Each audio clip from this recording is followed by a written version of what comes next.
Looking forward to answering your questions about our team, the work we recently completed, and possibly some of the projects we're currently working on now. And I'll ask the first person to verbalize. It looks like it's Sid, who's not on the call, so I'll verbalize on behalf.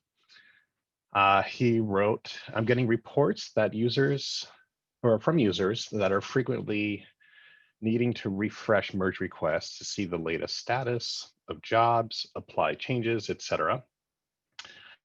Is this someone, I think he meant, is this something on our radar? And is this within scope of the UX research team? So Lori, I'm sorry, like... I just joined. I was in a call with INSEAD, and it dropped early, so I got some time. But great. I'm not sure this is a UX research team question. I just think that as a company, we continue to not be super. It seems that it's not getting enough attention. Kind of merge requests are the bread and butter of this company. And when I, for example, apply changes for 30 seconds, nothing happens. And I have to kind of reload the page to see if something happens. And anecdotally, other people keep saying like, hey, I need to reload a lot for jobs and things like that. And now I know we're spending a lot of time trying to make things real time and things like that. But it seems that we have a hard time kind of talking about it. You can tell by the way I talk about it. Like, I don't know what the goals are. It's hard to capture in numbers. And that's why I'm asking like, hey, is this within scope of the UX research team? Because I think we got to be super honest, like how good our core functionality is. And right now, a lot of users are saying, look, GitLab declined over the last 2 years. Things got worse for my core workflow. They don't mean navigating around. They mean like the actual kind of on-page interaction of things, alignments being broken, updates not happening, things like that. Great, thanks for clarifying that. Lori, I know that you recently wrapped up a lot of merge request research and was wondering if that came through, and it looks like you do have a comment here too. I do. Hey, Sid. So when I talked to a bunch of people around their merge request experience, this particular thing about having to refresh to get the status and get to see things change didn't specifically come up. But one of the questions I did ask them was if they were practicing small merge requests, and if not, why not? And one of the big things that they mentioned is legacy code does not let them do small merge requests, even though they understand that is something that they need to strive for and practice. And they understand that GitLab is built for smaller merge requests. This is what they told me. So they understood the larger merge requests they had, the longer time it would take for it to process. And so the people I talked to didn't hold us accountable for that. They understood that there was more on their side with their coding practices and this legacy code. However, they did mention when they get a lot of comments and there's a lot of code line changes, and this ranged anywhere between like 100 to like more than 1,000 code line changes, that it just became visually unwieldy to look through the comments and figure out like what the heck was going on. They really lost their place very easily, and they didn't really have any workarounds other than to try to strive to have smaller merge requests. But that was my experience. And I was wondering too, at the same time, I know Daniel Grusso's team was working hard making updates and changes with Pedro to the merge request experience. So I don't know if some of the backend stuff or front end stuff has influenced this piece since then. It was a month or two ago. Thanks for that. Maybe a good way to kind of name what I mean is transient bugs. So kind of things that are, the merge request is kind of broken, except like if you refresh, it's all okay again. Or we can call them Ajax bugs or something like that.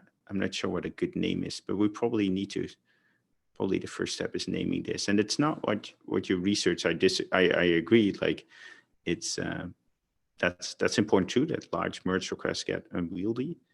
This is something else where kind of the interactive experience is broken. That might be hard for us to, maybe at GitLab, we don't typically see that as a bug because it kind of resolves itself, and people typically don't report them because it resolves itself, but it gives the feeling of kind of a second grade application. The question, I guess, is how we're going to call this phenomenon I'm trying to describe. Is it Ajax bugs, transient bugs? Open to suggestions. Sid, this all makes sense. I've seen what you're talking about. I tried to take some extra notes so that we can make sure that Pedro and Daniel Grusso see this, and then we'll also, it's recorded, so we'll make sure that they get an eye on it. I think to your initial question is like, is this something we need user research for? I think my answer is no. User research is for things that we don't understand. This is something that, I mean, just like you did, you look at it, you go, common sense says this is wrong. We just need to fix it. We don't need to go talk to a bunch of people about it. We just need to make it right. So yeah, let us take this. I think it's a good point. I've seen it, so nothing you're saying is surprising to me. And we'll funnel it into the product team and make sure that they're aware of it too. Cool, thanks for that. Sorry for hijacking the UX research meeting. I'll move this to the product scaling meeting as well. And Chrissy, what nomenclature do you prefer? How do you want to call this? I liked transient bugs because that was really clear to me. But I also don't have strong feelings on it. Cool, transient bugs it is. I'll go bug hunting. Thanks.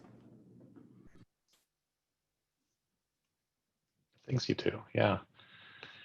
Are there any other questions?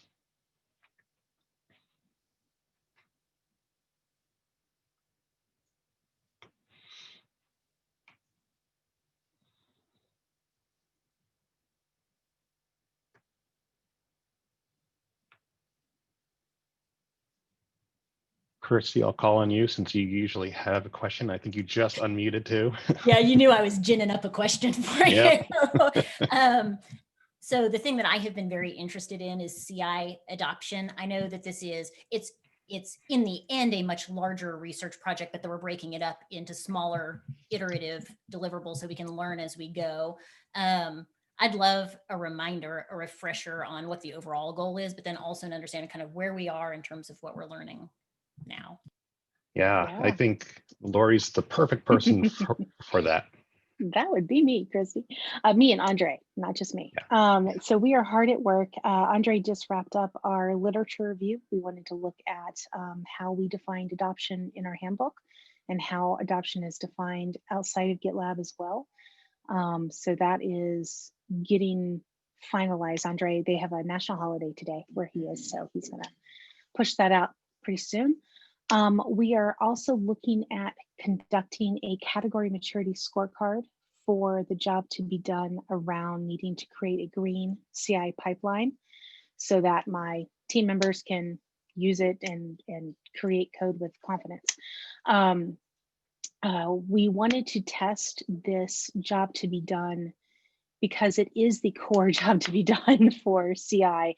And to date, this particular job to be done has not been tested at all. And in talking with Kenny and Jason, we all felt it very strong to understand where we are right now in the experience of building a green CI pipeline.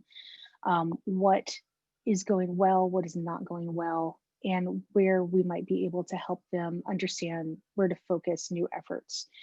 There's also a list of areas that have been identified by Jason and Tao and now Dope, who has also joined the CI group.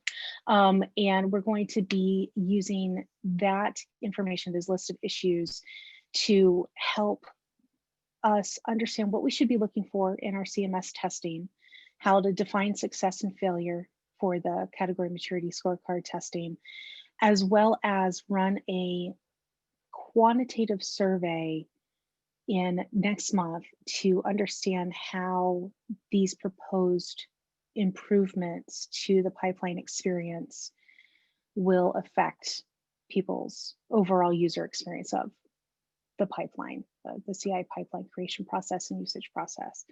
So those are the big ticket items. I've just started some research today around understanding more about how people who are not just web app developers are leveraging continuous integration.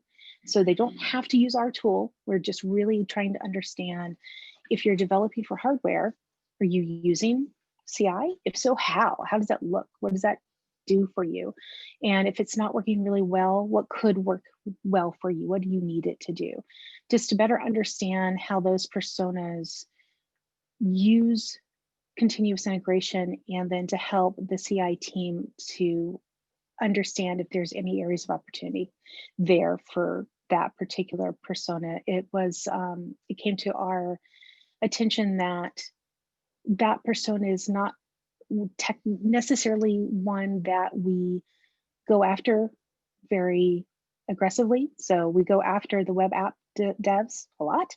Let's find out how other people are using CI and see if there's opportunity there. And I've had 3 lovely interviews so far this morning, really, really fascinating. I talked to one guy who was doing using continuous integration to run models, computer models, to simulate desalination membranes for water desalination instead of actually having to build them from scratch. He's pushing that through mainframes. So it's very, very interesting so far. So those are the big things that Andrea and I are up to with the wrap-up date of October 31st. So we should be pushing things out as we get them done, not to wait until the end. Yeah, thank you. So I think what I'm hearing is you have kind of 2 paths you're exploring. One is just how can we make our CI better for our existing primary persona, which is web app developers? And in tandem, are there other areas that we could be exploring so we can push adoption in both ways? Did I get that right? You did. Okay, cool. Thank you. Yeah. And I will add one other thing. When Lori and Andre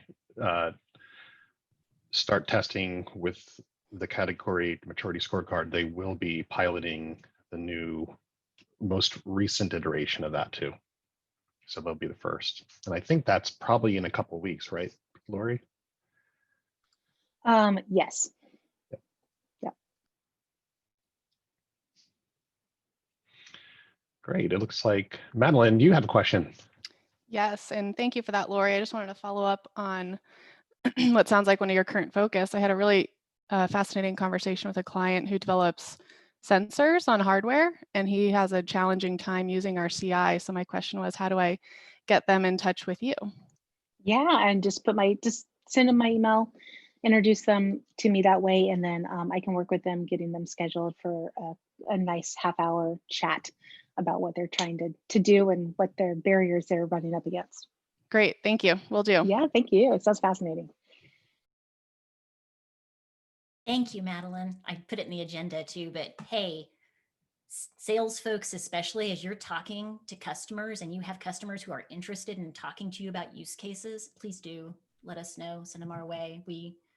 This is how we learn. So really appreciate it.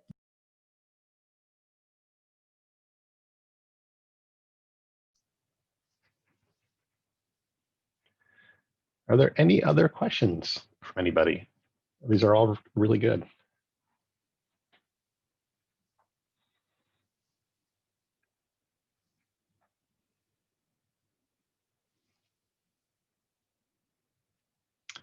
No.